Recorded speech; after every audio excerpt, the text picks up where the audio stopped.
A very good evening to everyone. I hope we are well prepared to listen and to learn about writing the research papers. So, in our community, in our team, so we will continue with our local language, the Urdu language. तो उर्दू से ही शुरू करते हैं और अपने अगर कोई foreigner candidate हो तो प्लीज इंडिकेट कर दीजिएगा. If there is anyone foreigner in our team please indicate to me. जी, सबसे पहले जब हम साइंटिफिक राइटिंग की तरफ आते हैं तो एक एम और एक ऑब्जेक्टिव इस वर्कशॉप में इस तरह ध्यान में रखिए कि रिसर्च करना, रिसर्च को प्लान करना, रिसर्च को डिजाइन करना, उसको एग्जीक्यूट करना, ये एक फुल फ्लेज साइंसेज है. और उसके साथ राइटर में प्रोफेशनलिज्म अचीव करना ये एक टोटली डिफरेंट फील्ड हो जाता है. डिफरेंट कंपनीज हैं, शुमार जो है ना वो कंपनीज स्पेसिफिकली इस चीज को वर्क कर रही हैं कि वो साइंटिफिक डाटा डिफरेंट साइंटिस्ट से लैब से अचीव करते हैं, हासिल करते हैं और उनको वो बेटर राइटअप में करके उनको पब्लिश करते हैं और वो उन पब्लिकेशन के लिए ऑफ कोर्स उनको फिर रिवार्ड भी मिलता है. तो सिर्फ राइटअप स्किल पे वो अर्निंग कर रही होती है, वो पूरी कंपनीज चल रही होती हैं. तो इस वर्कशॉप के दौरान हम इस चीज़ को लर्न करेंगे कि एक प्रोफेशनल राइटअप स्कीम किस तरह की हो सकती है जो हमें स्टूडेंट लेवल से कंटिन्यू आगे प्रोफेशनलिज्म तक हमें प्रोसीड करेगी. उसका बेसिक थीम, बेसिक वेज जो है ना वो हम इस वर्कशॉप में लर्न करते हैं. So let's start with very well first step कि जब भी आप एक रिसर्च पेपर रिव्यू करते हैं, उसको चेक करते हैं, उसको पढ़ते हैं, तो उसको जो फ्रंट स्क्रीन जो सबसे पहला इमेज आपका उस वो डेवलप करते हैं, वो सबसे पहले उसका टाइटल पेज होता है. तो किसी भी रिसर्च पेपर के टाइटल पेज को अंडरस्टैंड करें तो उसमें मोस्ट प्रोमिनेंट जो पार्ट है उसका टाइटल होता है. टाइटल के बाद ऑथर्स लिस्ट और उसके बाद मेन थीम होता है उसका एब्स्ट्रैक्ट और कीवर्ड.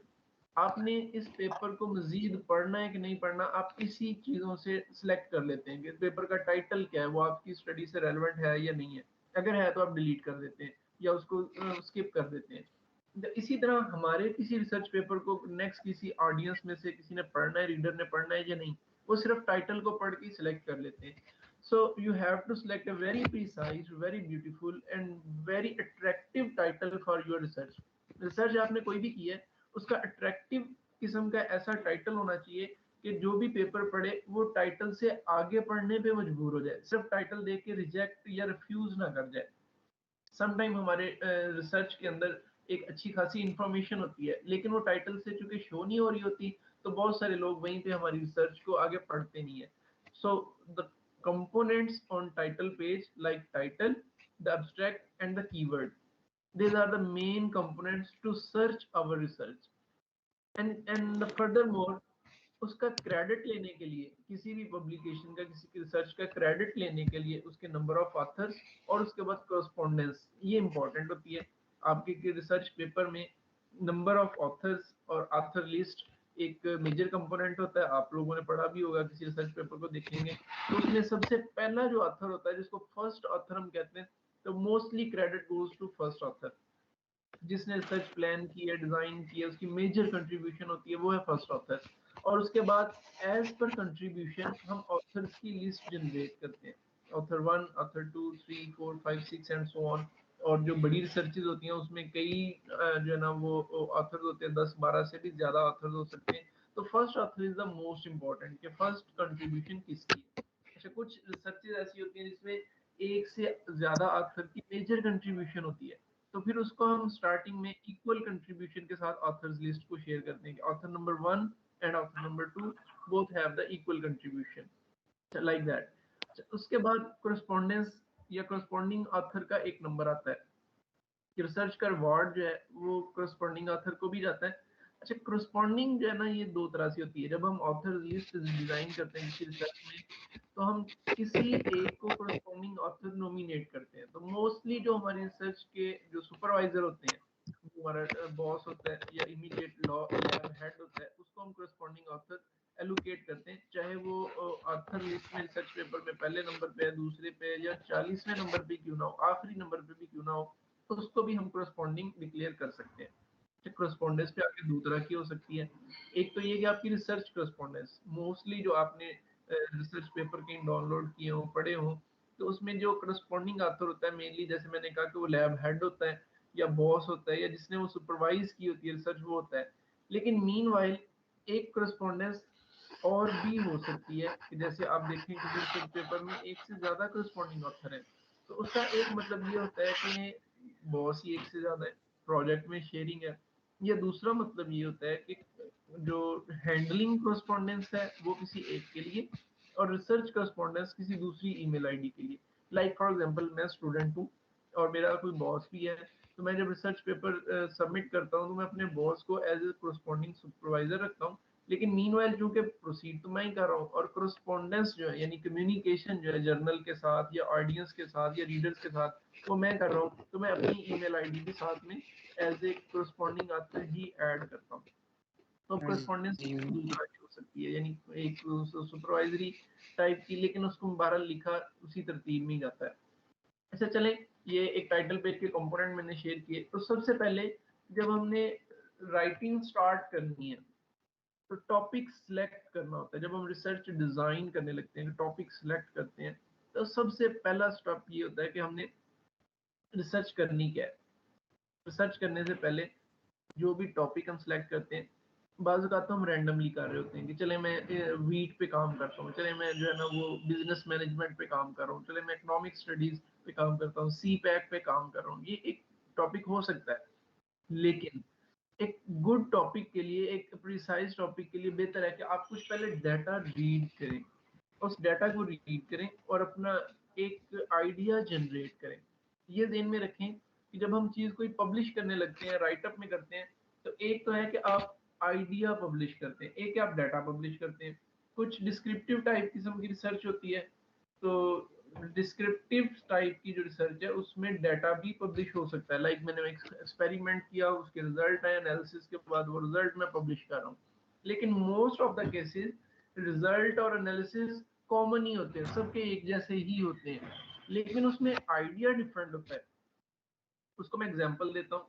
और डाटा जब सर्च करते हैं, लेट से हम ब्लड ग्रुप टेस्ट करवाते हैं या ब्लड टेस्ट करवाते हैं, तो इस वक्त हम ग्रुप में ये टीम में लेट से 40 मेंबर भी हो, तो हर एक का जो जो प्रोफाइल होगी, ब्लड प्रोफाइल, वो सिमिलर होगी कि जो मिनिमम और maximum red blood cell white blood cell की रेंज है तो उसी के अंदर अंदर ही सारे होंगे। तो ये एक है डाटा। अब ये डाटा तकरीबन सबका कॉमन है, इसमें कुछ इनोवेटिव या कोई ऐसी चीज कोई नहीं है, अनटिल के अल्लाह ना करे किसी का कोई कोरोना डिस्कवर होता है या कोई और इस तरह की प्रॉब्लम होती है, तो ये डाटा सिमिलर है। तो अब इसमें पब्लिशेबल क्या चीज है, अब इसको हम कोई ना कोई आईडीए के साथ लिंक करते हैं, ग्रुप करते हैं। क्योंकि एक ब्लड ग्रुप जो जो ब्लड प्रोफाइल रिपोर्ट है वो तो सबकी कॉमन है, लेकिन हम इसमें ग्रुपिंग कर देते हैं कि majority of people out of 40 belong to O positive group, minority O negative group है, few only a few are O negative. अब इसमें ब्लड प्रोफाइल सबकी सिमिलर थी, लेकिन हमने एक डाटा का स्पेसिफिकली आइडिया का जनरेट किया कि ओ पॉजिटिव और ओ नेगेटिव ब्लड ग्रुप की एक ग्रुपिंग जनरेट की है। अच्छा, इसके अलावा इस तरह की 100 तरह की मैं जो है ना एग्जांपल दे सकता हूँ कि हमने सबसे पहले जो एक टॉपिक जनरेट करना है उसको पहले रीड करना है कि सिमिलर डाटा ऑलरेडी कितनी दफा पब्लिश हो चुका है। कोई हम एनालिसिस जनरेट करते हैं, सी पैक की मैं अगर बात करूँ तो सी पैक पे बेशुमार पेपर पब्लिश हो चुके होंगे अब तक, तो उसको हम पहले रीड करते हैं, उस लिटरेचर को रीड करके उसको पहले अंडरस्टैंड करके उसको एग्जामिन करते हैं, एनालाइज करते हैं, एक तरतीब देते हैं डाटा को। अब उसके बाद उसका एक टॉपिक सिलेक्ट करते हैं कि ये टॉपिक थोड़ा इनोवेटिव हो जाए, उसकी वर्डिंग थोड़ी डिफरेंट हो जाए। अब उस वर्डिंग को लेके हम एक नया टॉपिक डिजाइन करते हैं। और जो डाटा है वो कहाँ से पढ़ें, उसका क्या लें, तो सबसे पहले तो रिव्यू लिटरेचर और फील्ड वर्क की हम बात करते हैं कि जो हम खुद से फील्ड में कोई काम कर रहे होते हैं, अपने रिसर्च कर रहे होते हैं, एक तो वो चीज, वो भी एक डाटा ही होता है। दूसरा हम जो ऑलरेडी पब्लिश डाटा उसको रीड करते हैं, उन सबको गैदर करते हैं, कलेक्ट करते हैं और उससे एक डाटा जनरेट करते हैं। तो ये सबसे पहला स्टेप होता है। तो step 1 choosing a topic, then gathering the data and then further research जो है ना उसके प्रोसीजर में आती है। तो जब भी आप टॉपिक सिलेक्ट करने की तरफ जाएं, उसमें ये ध्यान में रखें कि डाटा रिव्यू करना या लिटरेचर रिव्यू करना ये बहुत इंपॉर्टेंट होता है। उसकी रीजन कि बहुत सारा काम जो आप प्लान करना चाहते हैं वो ऑलरेडी लोग करके पब्लिश भी कर चुके हैं। तो अब आपको पता हो कि कहाँ तक काम कंप्लीट हो चुका है और कहाँ से मैंने आगे लेके चलना है, ये वेरी इंपॉर्टेंट स्टेप है। तो इसके लिए ऑफ कोर्स जो है ना वो डाटा रीडिंग करनी पड़ेगी आपको, डिफरेंट काइंड के सोर्सेज जो है ना वो वो शेयर करने पड़ेंगे, लर्न करने पड़ेंगे, और उसके बाद जाके आप फाइंड आउट करेंगे कि whatever the research we do is the newer one. कौन कौन से स्टेप्स ऐसे हैं जो मुझे ऑलरेडी जो है ना वो बने बनाए किसी और रिसर्च में से मिल जाएंगे, और किस स्टेप से आगे मैंने इसको प्रोसीड करना है।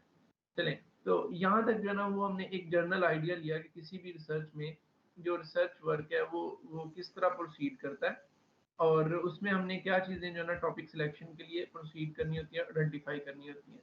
अब नेक्स्ट चलते हैं, जो टाइटल सिलेक्शन का वे, एग्जैक्ट वे क्या क्या हो सकता है। Let me share the another PPT with the topic selection.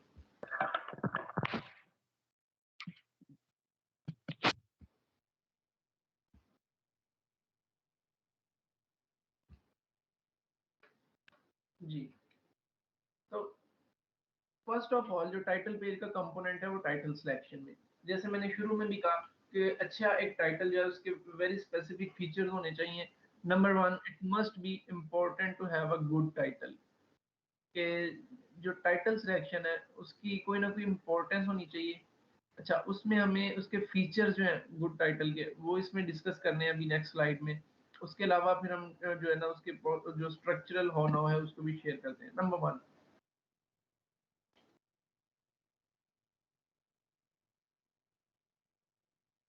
जो भी कोई प्रॉपर टाइटल होगा, जैसे मैंने शुरू में कहा कि वो आपकी अट्रैक्शन जो है ना वो अचीव करेगा सबसे पहले।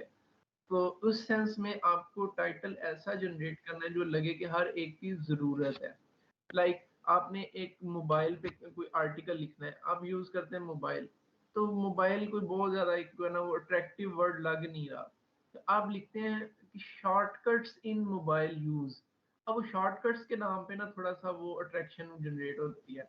अच्छा, इसके और अगर फर्दर इस तरह की वर्डिंग आप ऐड करते हैं तो उसकी अट्रैक्शन बढ़ती जाती है।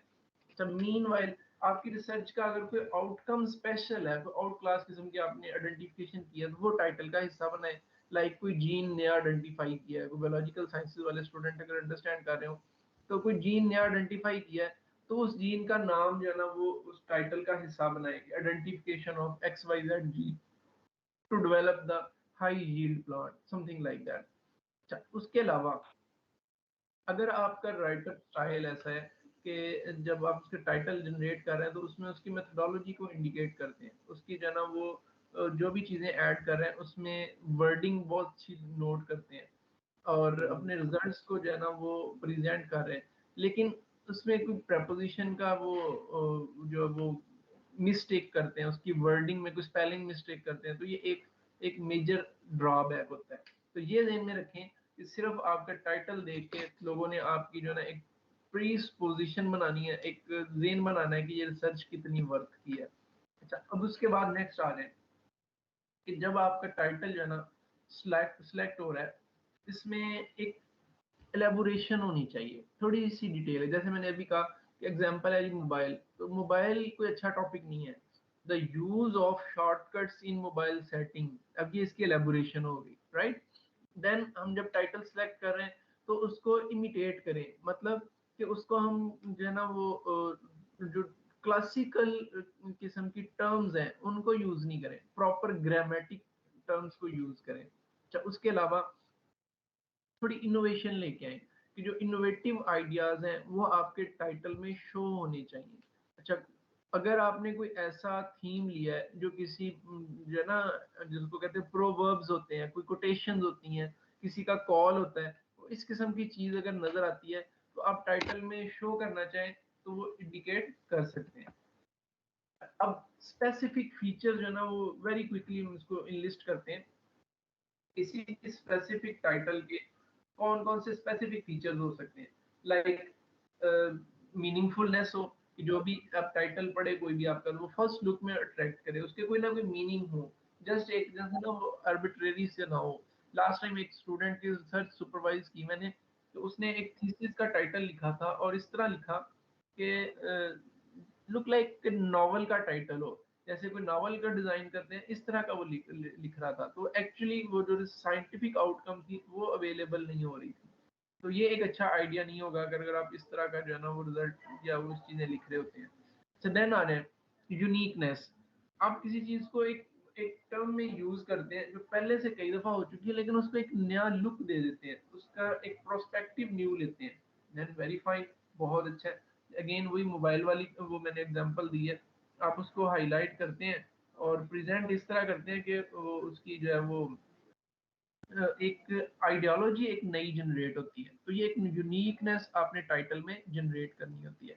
Then compatibility with the contents, आप यूनिकनेस जनरेट करते करते टॉपिक को और आपकी जो ओरिजिनल रिसर्च हो इतना दूर ना ले जाएं कि वो डिफरेंट ही फील होने लगे, यानी रिसर्च में कोई और चीज की है लेकिन वो आपने सनोनिमस यूज करके वो यूनिक वर्ड ढूंढने के चक्कर में कोई ऐसा उसको कर दिया है कि वो टोटली डिफरेंट लगती है, तो ये नहीं होना चाहिए, ये एक अच्छा आइडिया नहीं होगा।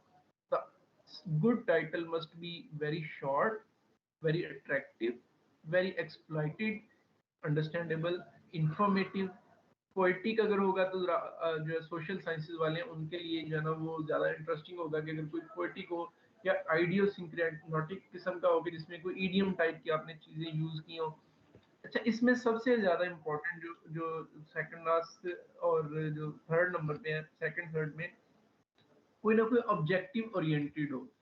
अगेन मैं रिपीट कर रहा हूँ कि जब आप कोई रिसर्च टाइटल डिजाइन कर रहे हैं तो उसमें कोई जब ऑब्जेक्टिव आप सिलेक्ट करते हैं तो उसकी इंपॉर्टेंस होती है। Again like development of heat tolerant wheat variety, अब इसमें ऑब्जेक्टिव क्या है कि वैरायटी नहीं बननी है, ठीक है। Use of shortcuts in mobile use, अब इसमें एक यूज ऑफ शॉर्टकट्स जो है ना वो मोबाइल का इंडिकेट हो रहा है, समथिंग लाइक दैट। कोई ना कोई आपका कोई लॉजिकल ऑब्जेक्टिव अपनी जो है ना वो स्टडी में शो होना चाहिए।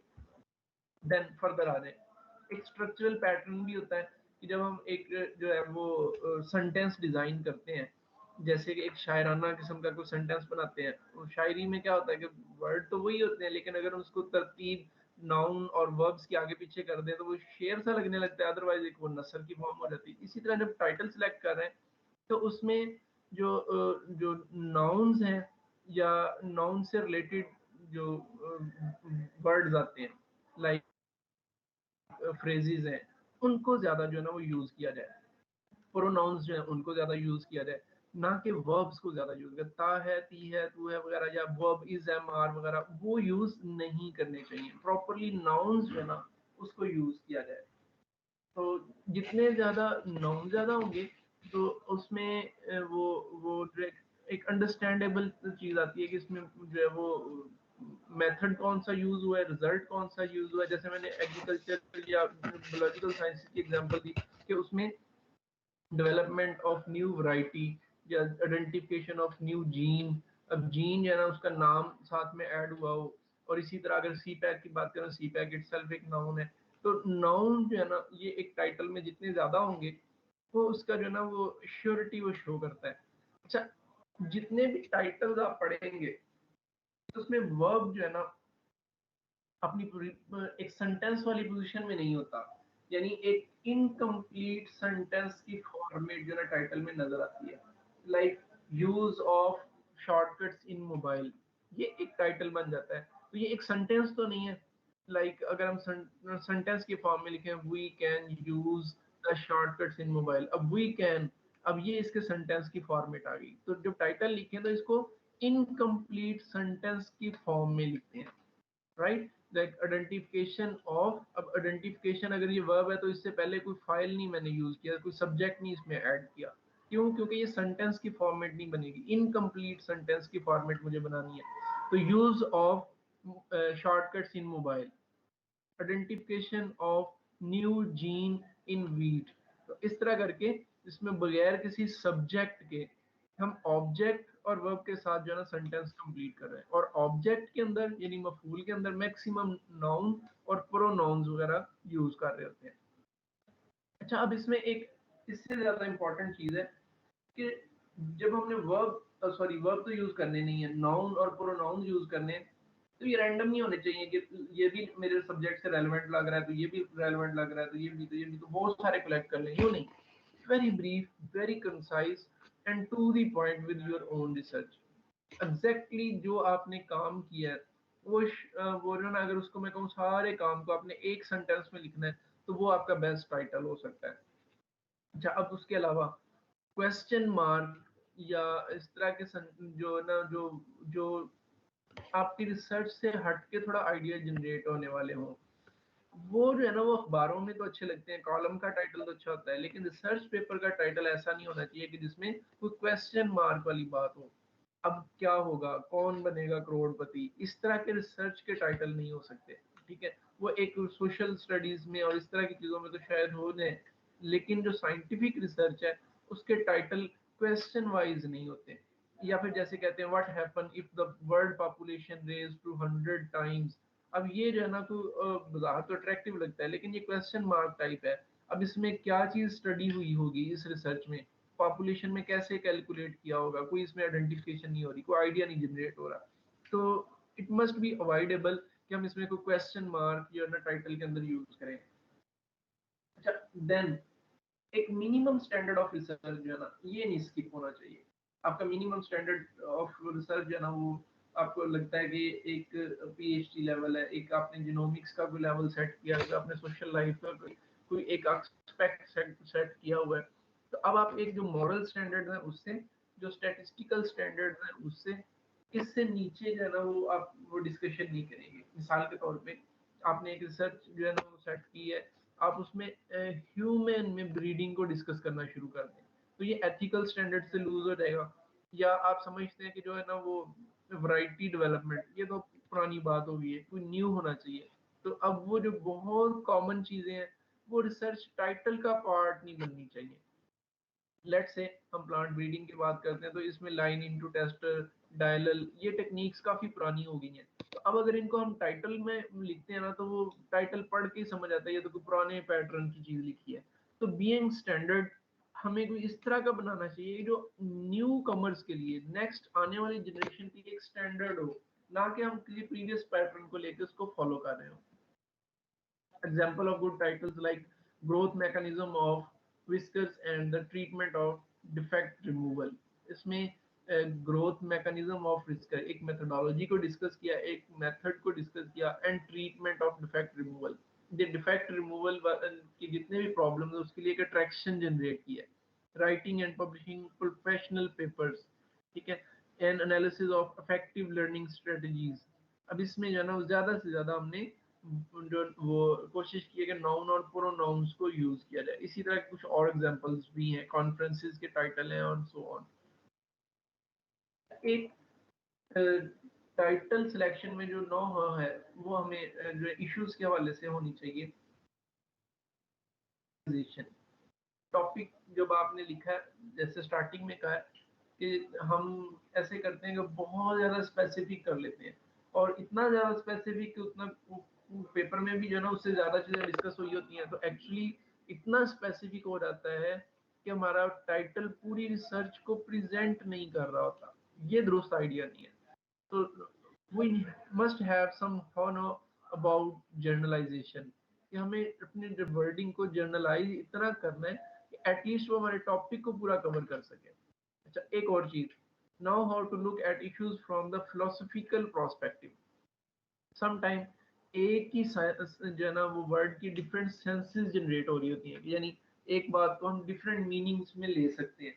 एक सेंटेंस आपने टाइटल का बनाया, उसका एक मतलब भी निकलता है, साथ में कुछ दूसरा मतलब भी निकलता है। तो अब वो ऐसे टाइटल जो है ना ये अवॉइड करने चाहिए। Like selection and and treatment of corona virus. अब कोरोना वायरस की ट्रीटमेंट का आपने वर्ड लिखा है, तो अब ट्रीटमेंट से एक मतलब ये है कि आपने उसकी कोई मेडिसिन बनाई है, एक मतलब ये कि आपने उसकी वैक्सीन बनाई है, एक मतलब ये कि आप उसकी जो है ना वो डिजीज से पहले ट्रीटमेंट करेंगे, तो वो तो वैक्सीनेशन होगी। एक है कि आप डिजीज आने के बाद ट्रीटमेंट करेंगे, तो वो कोई और चीज है। ये दोनों डिफरेंट फील्ड है। तो अब ऐसे वर्ड्स जो टाइटल में एक से ज्यादा मीनिंग दे रहे हो और वो कंफ्यूजन जो ना जनरेट कर रहे हो, उसको फिलोसफिकल प्रोस्पेक्टिव से वो चेंज कर रहे हो, तो ये कोई अच्छा आइडिया नहीं होगा।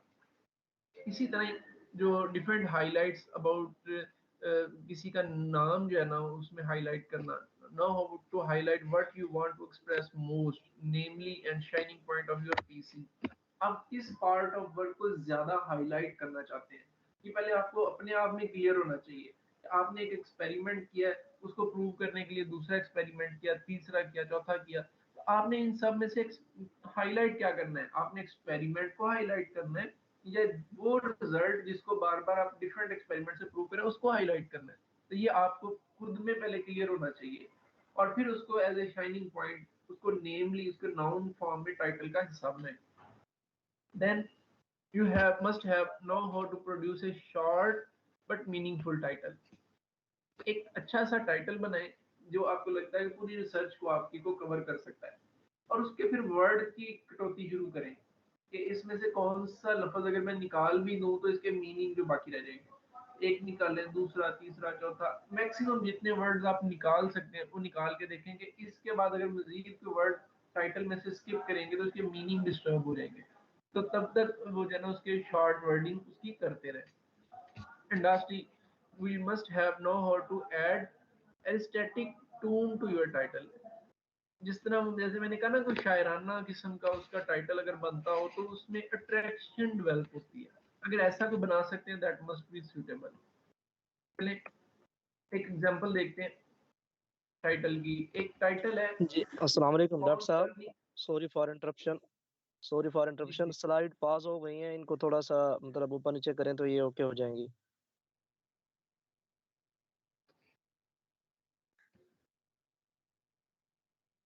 अभी मेरा ख्याल कंट्रास्ट वाली फाइल शो हो रही होगी आपके पास। नहीं, वो हो रही है the importance of a good title. इसको डॉक्टर साहब बंद करके ना फाइल को दोबारा शेयर कर दें, या इस तरह करें तो फिर ओके हो जाएगा। हाँ जी, अब ठीक है, अब कंट्रास्ट वाली शो हो रही है, ओके है। अब शो हुई थी फिर बंद कर दिया आपने। जी मैं रीशेयर कर रहा हूँ सर, बंद करते हैं। हाँ जी, हाँ जी।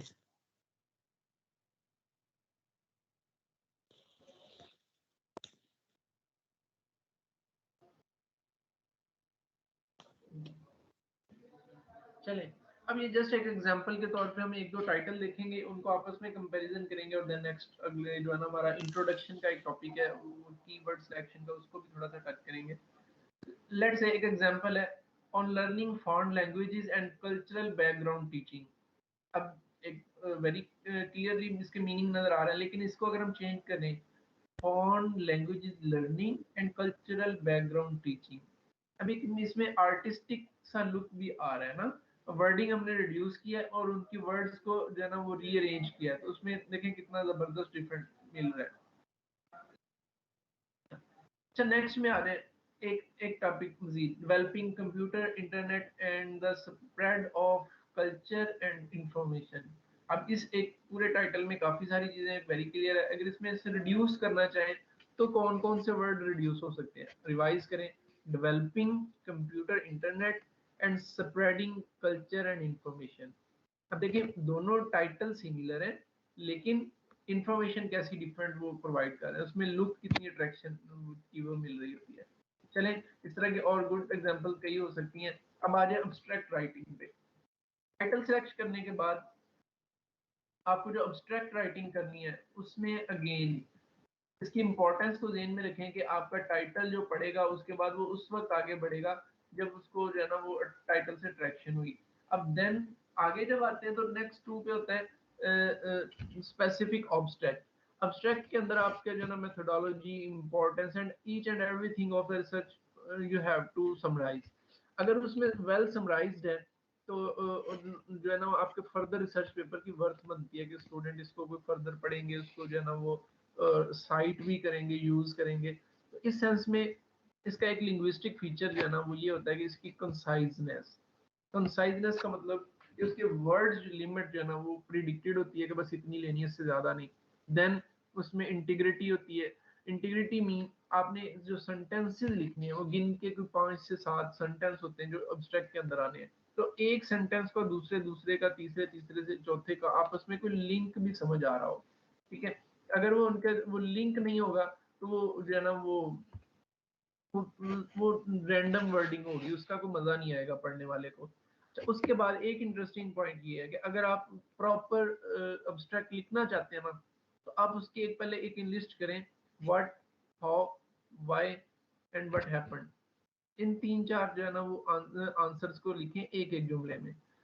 What mean you have to indicate that what you are studying. How you have to write the methodology to study the topic, and why उसका जो है ना वो आउटकम या उसका कंक्लूजन जो है ना वो आपने समराइज करना है। तो इस तरह कुछ 4-5 सेंटेंस में आप जो है ना वो सारी की सारी स्टडी को कंप्लीट कर सकते हैं। चलें नेक्स्ट जो है ना फिर हम अब्स्ट्रैक्ट में आते हैं कि इसकी डिफरेंट टाइप्स आप लिखते हैं। एक तो अब्स्ट्रैक्ट मैंने लिखा आपको इंडिकेट किया कि वो शॉर्ट फॉर्म में लिखें। एक इसका आगे फर्दर ये है अब्स्ट्रैक्ट को लिखने में कुछ कैटेगराइजेशन हो सकती है। आप वो कैसे, कुछ है ना वेरी डिस्क्रिप्टिव किस्म के टाइप अब्स्ट्रैक्ट होते हैं। लाइक एक काम किया उसमें से इतने लोग पास हो गए, इतने से इसमें से फेल हुए, जो पास हुए उनमें से इतनों का ए ग्रेड है, इतने का बी ग्रेड है, इतने का सी ग्रेड है। अब आप ये सिर्फ डाटा ही एक तरह का कॉपी कर रहे हैं, तो ये डिस्क्रिप्टिव किस्म का टाइटल जो अब्स्ट्रैक्ट होगा। अच्छा एक में है कि इंफॉर्मेशनल होगा कि आप उसमें डाटा इंडिकेट नहीं कर रहे हैं। लाइक इतने लोगों ने पेपर पास किया, इतने पास हुए, पास में से इतने ए और बी, ये नहीं। अब आप उसमें लिख रहे हैं कि टोटल क्लास में से टॉप बेस्ट है 10%, मीडियम ग्रेड स्टूडेंट है 20%, और then finally losers are only 20%। इस तरह करके एक इंफॉर्मेशनल किस्म का लिखते हैं। अच्छा इंफॉर्मेशनल प्लस इंडिकेटिव भी आप कंबाइन करके भी लिख सकते हैं। अब कंबाइन करें में ऐसे लिखेंगे कि आप उसमें कुछ ना कुछ साथ में डाटा भी डिस्कस करेंगे और साथ में उसकी इंफॉर्मेशन भी प्रोवाइड कर रहे होंगे। तो इसको आप नाम देंगे इंफॉर्मेशनल या इंडिकेटिव टाइप ऑफ अब्स्ट्रैक्ट। अच्छा एक चीज होती है स्ट्रक्चर्ड अब्स्ट्रैक्ट। बाज जर्नल्स का पढ़ेंगे ना, उसमें बकायदा हेडिंग लिखी होती है, बैकग्राउंड, उसमें 2-3 सेंटेंस लिखे होगा, मेथड्स फिर 2-3 सेंटेंस, फिर होगा रिजल्ट 2-3 सेंटेंस, फिर होगा कंक्लूजन, फिर उसमें 1-2 सेंटेंस। तो स्ट्रक्चर्ड अब्स्ट्रैक्ट इस तरह का होगा कि किसी भी प्रॉपर रिसर्च पेपर में उसमें आप हेडिंग के साथ या हेडिंग ना भी हो, उसी हेडिंग के तहत बकायदा जैसे पैराग्राफ बनाते हैं, एक लाइन का पैरा, फिर 2 लाइनें मेथोडोलॉजी की, फिर 2 लाइनें रिजल्ट की, फिर 2 लाइनें डिस्कशन की, फिर 1 लाइन कंक्लूजन की। इस तरह का जो अब्स्ट्रैक्ट होगा उसको हम नाम देते हैं, ये स्ट्रक्चर्ड जो है वो अब्स्ट्रैक्ट होगा। देन नेक्स्ट आने हैं, जब आपने एब्स्ट्रैक्ट लिख लिया है तो आपने 5 क्वेश्चन जो है ना वो आंसर करने हैं अपने एब्स्ट्रैक्ट को प्रोसीड करने के लिए। नंबर 1 कि आपने जो नॉलेज इस टॉपिक के इंडिकेट किया था कि क्या वो क्या उसको कहते हैं कि आप प्रोसीड कर पाए हैं सारी इंफॉर्मेशन को, जो आपने एक टाइटल जो है ना वो टारगेट किया था, क्या उस टारगेटेड टॉपिक पे सारी की सारी इंफॉर्मेशन आपने उसमें ऐड कर दी है। What research topic in the paper two focus, आपने उस फोकस को हाईलाइट किया है।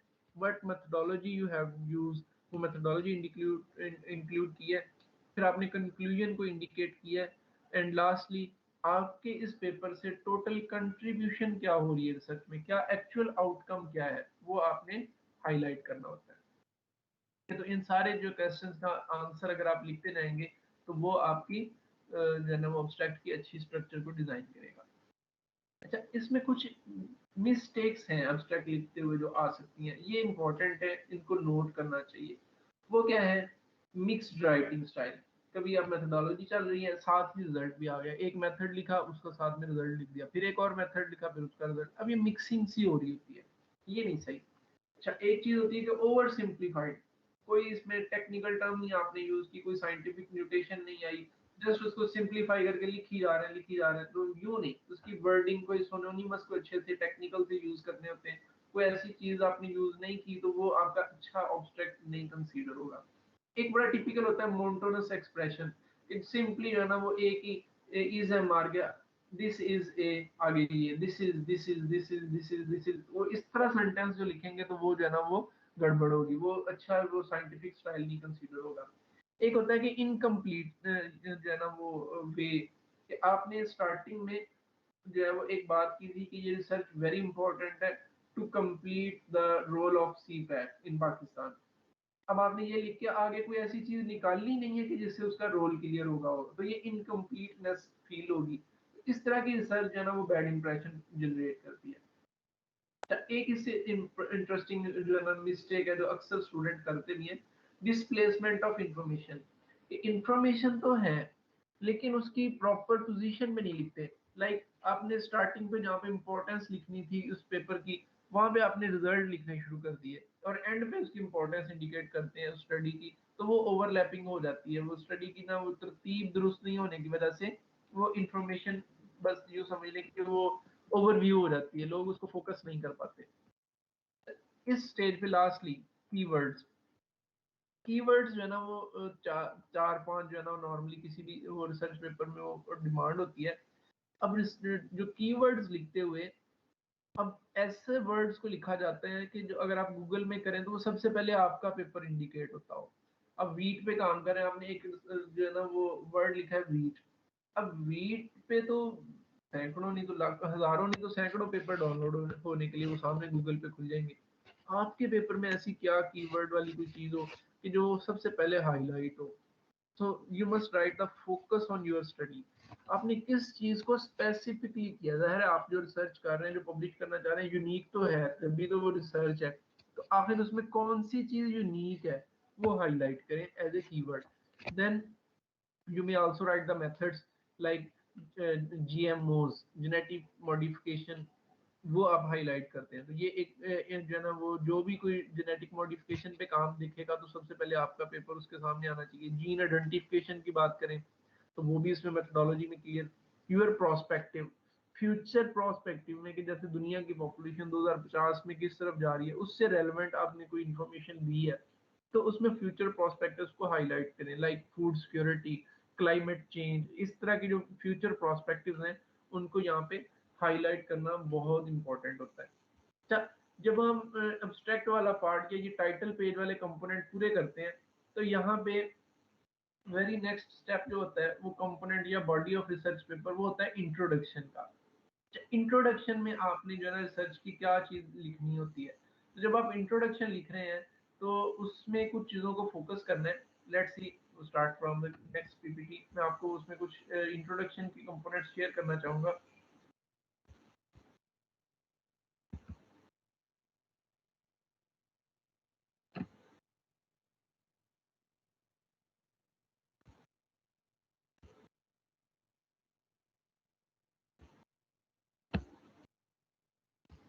जी, जो इंट्रोडक्शन का जो पार्ट आप जो है वो लिखते हैं आप, तो सबसे पहला जो पार्ट होता है इंट्रोडक्शन का, याद रखेंगे वो ये होगा कि आपकी स्टडी का जो स्ट्रक्चरल कंपोनेंट है उसकी इंपॉर्टेंस क्या है, उसका फ्यूचर में लिमिटिंग फैक्टर क्या है, और उसका फिर जो है ना वो इम्पोर्टेंस वही चीज होती है कि उसमें फ्यूचर में अभी कौन सी चीज की डिमांड है जो आप इस अपनी स्टडी के जरिए पूरी करेंगे।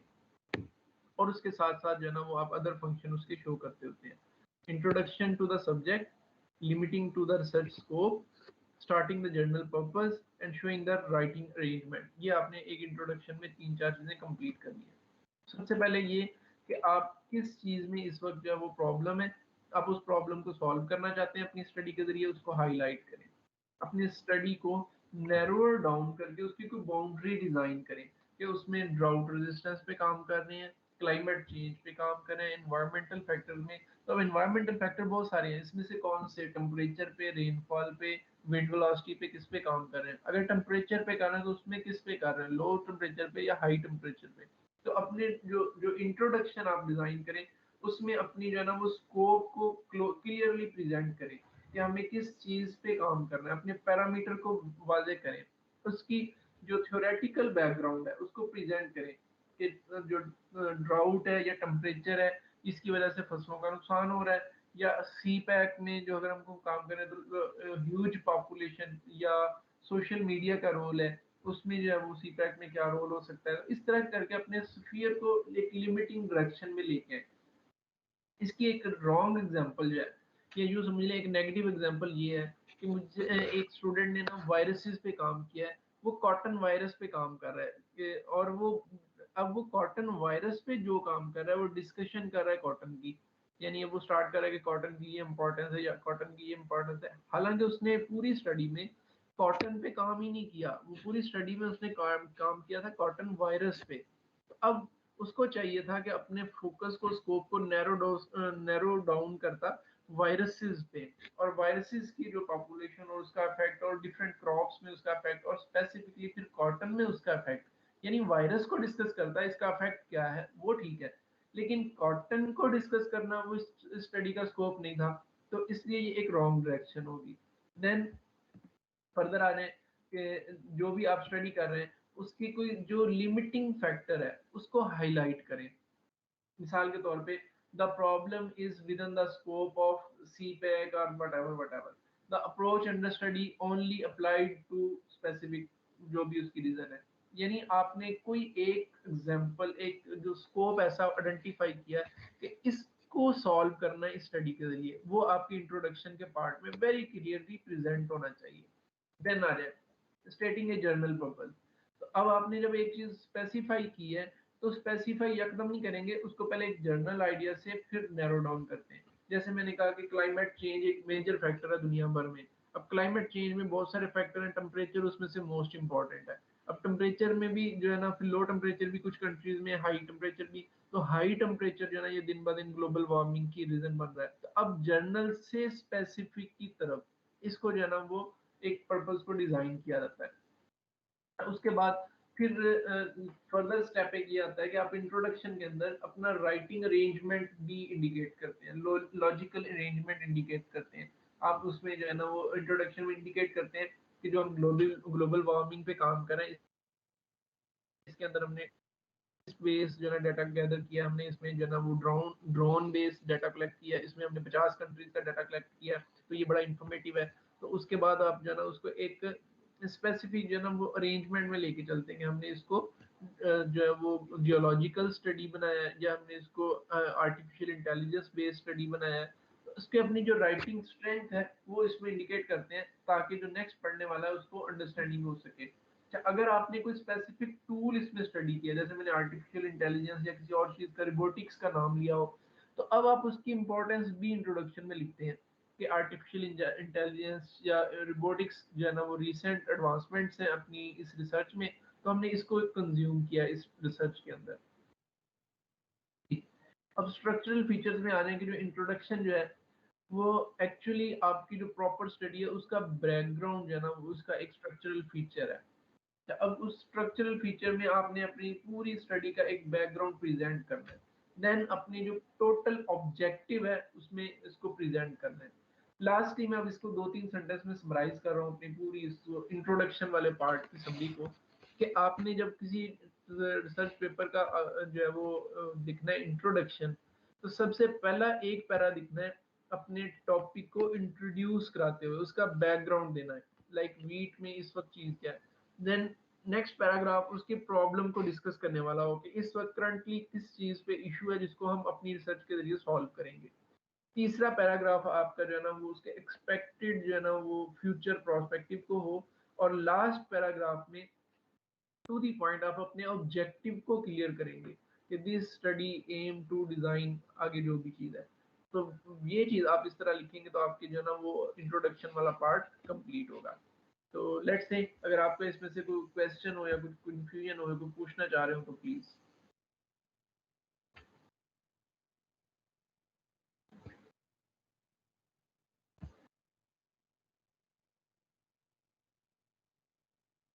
हाँ जी एहतिशाम, सबको ना इनेबल कर दो माइक, ताकि वो क्वेश्चन हो तो कोई कर लें। सर पीपीटी मिल सकते हैं इनके? हाँ जी, वो शेयर कर देंगे ग्रुप में बाद में, आफ्टर वर्कशॉप कंप्लीशन। सर मेरा एक क्वेश्चन था। Most of the Thank you, cases sir.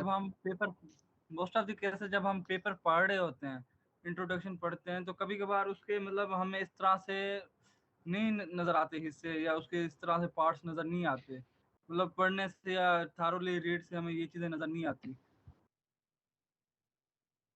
अच्छा, इसमें स्टेप 1, अगर आपका ये क्वेश्चन है कि पेपर पढ़ा तो है लेकिन उसकी समझ नहीं है कि इसमें से की पॉइंट क्या है, तो नंबर 1 आप टाइटल को दोबारा पढ़ें, और इंट्रोडक्शन का लास्ट पैरा जो है, इंट्रोडक्शन वाले सेक्शन का लास्ट पैरा जिसमें उसने ऑब्जेक्टिव लिखे होते हैं कि this study aim to design फ्ला फ्ला फ्ला, तो उसको पढ़ें।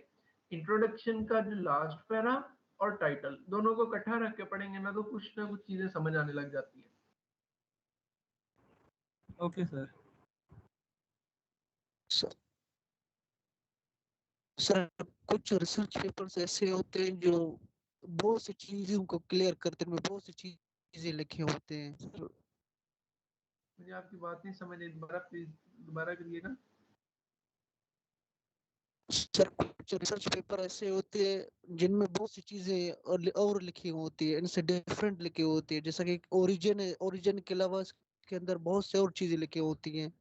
तो सर ये क्या अच्छा मेथड है कि इनके अंदर और भी चीज ऐड कर सके? जी, अब समझ आई आपकी बात। अब इसमें बेटा यूँ है कि कुछ चीज़ें ऐसी हैं जो एसोसिएटेड होती हैं। मिसाल के तौर पे मैं एग्रीकल्चर का नाम लेता हूँ, तो एग्रीकल्चर के साथ एसोसिएटेड बहुत सारे एस्पेक्ट हैं। इसमें इंसेक्ट, पेस्ट, एनिमल, प्लांट, बहुत सारी चीज़ें आ सकती हैं। तो आपने अगर तो अपने टॉपिक को एक्सप्लेन करते हुए किसी दूसरी एसोसिएटेड चीज़ को यूज़ किया है, तो अब उसको तो ज़ाहिर है लिखना पड़ेगा। हाँ, ऐसी चीज़ जिसको आपने यूज़ तो नहीं किया, लेकिन उसको फर्दर जो है ना वो डिटेल एक्सप्लेन करते हुए इस्तेमाल किया जा सकता है, तो आप इंट्रोडक्शन में नहीं लिखते, उसको फिर डिस्कशन के सेक्शन में लिखते हैं। जैसे आपने कहा कि किसी चीज़ का ओरिजिन जो है ना वो डिस्कस हुआ, तो वो रिसर्च का मेन थीम था ओरिजिन को डिस्कस करना, लेकिन इधर-उधर की और भी कई चीज़ें लिखी हुई हैं। तो वो ओरिजिन को प्रूव करने के लिए उसकी जो ना जीनोम सीक्वेंस को भी डिस्कस कर रहे होंगे, उसके ओरिजिन को प्रूव करने के लिए उसकी जियोलॉजिकल कॉन्फ़िगरेशन उसको डिस्कस कर रहे होंगे, उसके मॉर्फोलॉजिकल फीचर को डिस्कस कर रहे होंगे, लेकिन इनडायरेक्टली वो लिंक कर रहे होंगे उसके ओरिजिन के साथ-साथ।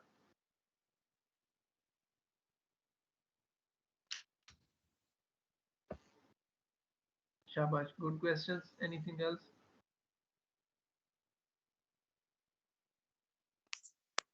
Excuse me sir. जी प्लीज। सर क्रॉसपेंडेंस में आपने बताया कि वो ऑथर्स की कंट्रीब्यूशंस होती हैं, जी। तो सर अक्सर रिसर्च पेपर में 1 2 3 इस तरह टॉपिक्स जिस तरह फर्दर रीडिंग करते हैं तो पैराग्राफ्स के साथ मेंशन होता है, तो क्या ये चीज़ के इतना पैराग्राफ इस ऑथर ने लिखा और इतना इस ऑथर ने लिखा है, क्या ये नंबरिंग ऑथर्स के अकॉर्डिंग दी जाती है? नहीं, ये चीज़ नहीं है, ऐसे नहीं है। आप 2 चीज़ों को मिक्स कर गए। मैंने आपको जो कहा था ना कॉरेस्पॉन्डेंस का, वो है सिर्फ़ टाइटल पेज की बात हो रही है। टाइटल पेज में जहाँ पे मोटा-सा करके लिखा टाइटल लिखा होगा, उसके नीचे कोई 4-5 ऑथर्स के नाम लिखे होंगे और उसके नीचे 1 2 3 भी लिखा होता है। वो 1 2 3 होता है, यूनिवर्सिटियों के नाम लिखे होंगे कि ऑथर 1 किस यूनिवर्सिटी से बिलॉन्ग करता है, उसकी एफिलिएशन होती है। वो एक टॉपिक क्लोज़ हो गया। अब नीचे हम जब बॉडी ऑफ पेपर पढ़ रहे होते हैं लाइक इंट्रोडक्शन, मेथोडोलॉजी, उसमें भी 1 2 3 के साथ लिखा होता है। अब वो जो 1 2 3 होते हैं वो रेफरेंसेस होते हैं। वो जो है ना किसी भी रिसर्च पेपर के एंड पे लिखे होते हैं कि रेफरेंस 1, लाइक एक पैरा, उसके आगे ब्रैकेट में लिखा होगा 1। अब वो 1 का मतलब है कि वो जो पेपर के एंड पे रेफरेंस दिए है ना, उन रेफरेंस में से रेफरेंस 1 वाला जो पेपर है उसमें से ये पैरा लिया गया है या उससे इसका कुछ पार्ट लिया गया है। ठीक है, वो ऑथर्स का उसके साथ लिंक नहीं होता। जी सर। और सर ये जो आपने बताया कीवर्ड्स को हाईलाइट करना, तो ये किस तरह से करते हैं? जब हम लिखते हैं जब टाइटल पेज डिजाइन कर रहे होते हैं ना, तो मैंने कहा था कि टाइटल पेज के कुछ कंपोनेंट हैं। सबसे पहले टाइटल, फिर ऑथर, फिर उसके नीचे एब्स्ट्रैक्ट, और एब्स्ट्रैक्ट के नीचे कीवर्ड्स लिखने होते हैं। जब हम कोई रिसर्च पब्लिश करने लगते हैं ना, तो हमसे अलग से मांगते हैं कि कुछ 4 या 5 कीवर्ड्स भी दें। तो अब कीवर्ड सिलेक्ट करना ये हमारी जिम्मेदारी है कि हम कौन सा वर्ड एज ए कीवर्ड जमा कराते हैं उनको। तो हमें वो वाला वर्ड सिलेक्ट करना चाहिए जो इजीली एक्सेसिबल हो, और जैसे ही वो वर्ड है तो साथ ही हमारी रिसर्च खुल जाए, तो वो जो मोस्ट रेलेवेंट वर्ड है वो हमें सबमिट करवाना चाहिए। वो पेपर के अंदर जो है ना जी वो सर। सबमिट अलग से करवाने होते हैं पहला। जी sir, thank you so much. Welcome. वालेकुम डॉक्टर साहब। सर जी आपने पहले इंट्रोडक्शन के बारे में कहा है ना, जी जी। जो इंट्रोडक्शन जब हम लिखते हैं सर जी, तो रिसर्च पेपर से हम इंट्रोडक्शन की जो कलेक्शन करते हैं ना सर, वो कंसेप्टिवली हम मुख्तलिफ पेपर इकट्ठा कर रहे होते हैं, तो हम उनको किस तरह तरतीब दे सकते हैं, मतलब कैटेगरी वाइज या जो टॉपिक होगा ना उसके मुतालिक करेंगे या अलग अलग करके वो करेंगे? एक टॉपिक है अच्छा मतलब वीट के ऊपर मेरा। जी जी। अच्छा, मैंने आपको ना जैसे शुरू वीट। में कंपोनेंट्स बताए आपके इंट्रोडक्शन की ना, आप पहले एक रफ पेपर पे ना जैसे हेडिंग नहीं बनाते, एक रफ पेपर पे ना एक हेडिंग बना लें। जी सर। सबसे पहले आप अपने टाइटल को ठीक है। इंट्रोड्यूस कराएंगे। इंट्रोडक्शन का जो पार्ट लिख रहे हैं ना, उसमें आपने एक ज़ेन बना लेना कि मैंने लिखना क्या है। सबसे पहले आपने अपने टॉपिक की इम्पोर्टेंस, पैराग्राफ नंबर 1, ठीक है, नंबर 2 में आपने अपनी प्रॉब्लम जो आप इस पेपर में सॉल्व करने जा रहे हैं, जो कह लें कि नीड ऑफ स्टडी एक हेडिंग यूज होती है, नीड ऑफ स्टडी, ये दूसरी हेडिंग हो गई। जी सर। तीसरी हेडिंग आप बनाते हैं इस तरह ऑब्जेक्टिव या एम ऑफ स्टडी, ठीक है। अब इस तरह करके ना, अब आप जब रिव्यू लिटरेचर करेंगे ना, आपको बहुत सारे जो है वो स्टडी लगेगी, यार ये बड़ी इंपॉर्टेंट है, इसको मैं लाजमी ऐड करूं। तो अब अगर आपकी इन 2-3 हेडिंग्स में किसी में फिट आती है तो इसमें इंट्रोडक्शन के सेक्शन में रखें इसको, वरना इसको डिस्कशन पार्ट में फिर ले जाएं। लाइक आपने कोई वीट से रिलेटेड लिखना है, अब आपको कोई ऐसा सेंटेंस मिलता है, आपको लगता है कि ये तो बड़ा इंटरेस्टिंग है, ये होना चाहिए मेरे पेपर में, अब वो ना इम्पोर्टेंस से बिलोंग करता है, ना उसकी वजह से नीड ऑफ यूर रिसर्च कहीं नजर आती है, ना उसका ऑब्जेक्टिव से कोई लिंक है, जस्ट उसका जो है ना वो एक बड़ी अट्रैक्टिव सी इंफॉर्मेशन है, तो आप उसको डिस्कशन में ले जाए, जी सर। डिस्कशन के सेक्शन में लिख दें फिर। ठीक। नहीं सर, मैं आप ये कहना चाह रहा हूँ कि जिस तरह हम इंट्रोडक्शन लिखते जा रहे हैं, तो फिर हम इनका इंट्रोडक्शन के रेफरेंसेस को फिर हम किस तरह हाईलाइट करेंगे एंड में जाके ना रिसर्च पेपर के ऊपर? नहीं, उसकी जरूरत नहीं होती, अगर एक जस्ट थीसिस जैसे टाइप। वो, जी जी, जो रेफरेंसेस होते हैं ना वो अलग से हाईलाइट करने की जरूरत नहीं होती, वो 1 2 3 की फॉर्म में वो खुद जी ही सर। तरतीब से चलते रहते हैं। जी नहीं सर, एक मैं मतलब मुख्तलिफ 10-15 पेपरों से एक इंट्रोडक्शन लिख रहा हूँ रिसर्च टॉपिक से ना, मुझे कुछ डिस्क्रिप्टिव अच्छी लगती है तो मैं उसको कॉपी पेस्ट करके इधर लगा देता हूँ। तो उसके जो रेफरेंसेस होंगे वो मैं कैसे करूँ? अच्छा, एक चीज अगर आप रेफरेंस के पॉइंट ऑफ व्यू से पूछ रहे हैं ना, तो एक चीज, एक वही लाइन आपने 2 3 या 4 5 या 10 20 रिसर्च पेपर में देखी है, तो कोशिश करें जो उसमें जी सबसे सर। रीसेंट वन है ना, सिर्फ वो एक रखें, बाकी छोड़ दें। मिसाल के तौर पे 2023 में भी बात वही हुई है, 2022 में भी वही हुई है, 21 में भी वही हुई है, तो अब 3 साल की बातें लिख के 3 रेफरेंस लगाने की जरूरत नहीं है। जो रीसेंट वन है ना 2023, बस उसको एक को रखें, बाकी को छोड़ दें, अगर इंफॉर्मेशन सेम है। अच्छा, एक ये भी होता है कि जो जो रिसर्च पेपर 2023 का है ना, जो जो रेफरेंस आप लगाना चाह रहे हैं, वो बिल्कुल फजूल सही है, उसका कोई जर्नल, कोई इम्पैक्ट फैक्टर को अच्छा कोई नहीं है। लेकिन जो 2022 में पब्लिश हुआ है ना, वो नेचर में पब्लिश हुआ है, तो अब आप वो 23 वाला छोड़ के 22 वाला एक रख लें बस, ठीक है। इस तरह करके फिर मैनेज कर लेते हैं, जो रिडंडेंसी है ना उसको फिर अवॉइड करना चाहिए।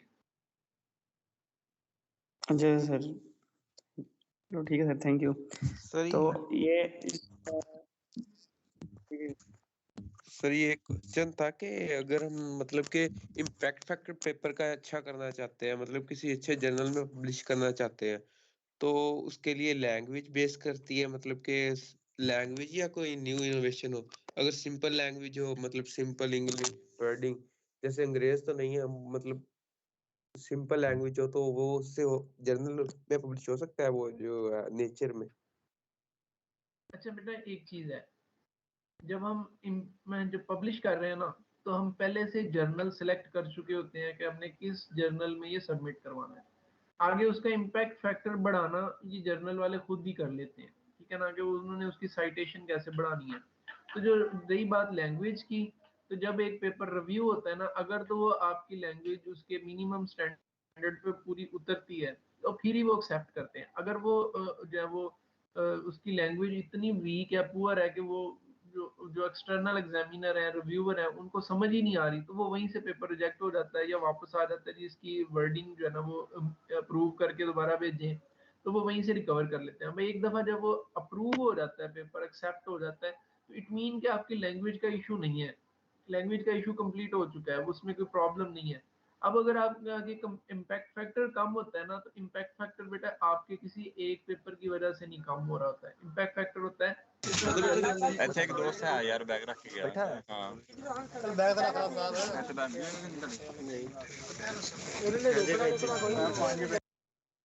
इम्पैक्ट फैक्टर का ना वो उस जर्नल के उस साल में टोटल कितने पेपर जमा हुए, कितने पब्लिश हुए, डिवाइडेड बाय जो है ना उस उनकी जो टोटल साइटेशन कितनी है, तो एक आपके पेपर की वजह से वो सारा नहीं हो रहा होता, तो इसमें लैंग्वेज पे आपने परेशान नहीं होना।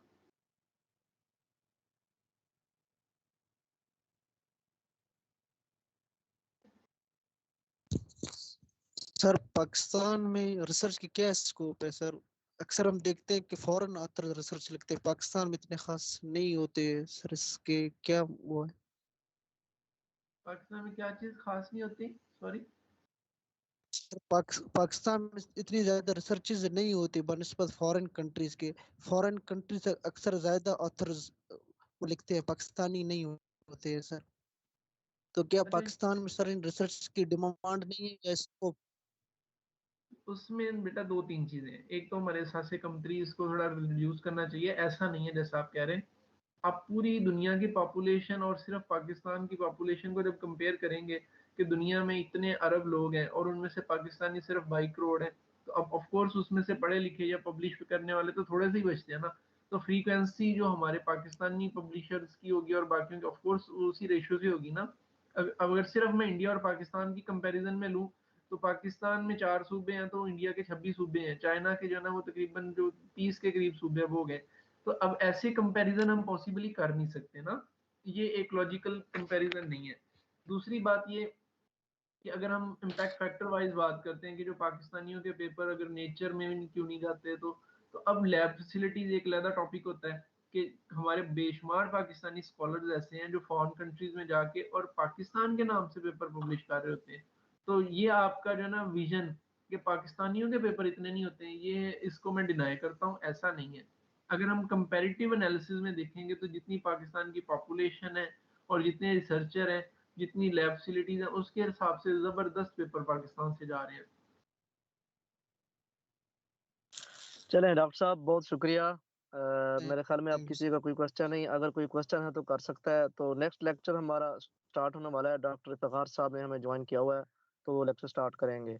तो अगर किसी का है क्वेश्चन तो वो जल्दी जल्दी पूछ ले। तो माइक डिसेबल्ड करने हैं, तो नेक्स्ट लेक्चर स्टार्ट करना है।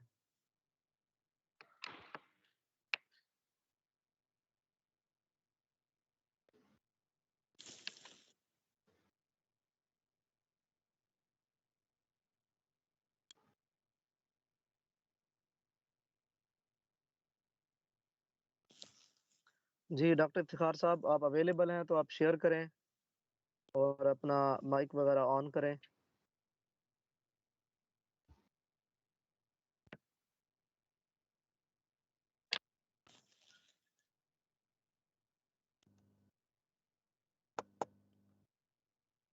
अस्सलाम वालेकुम।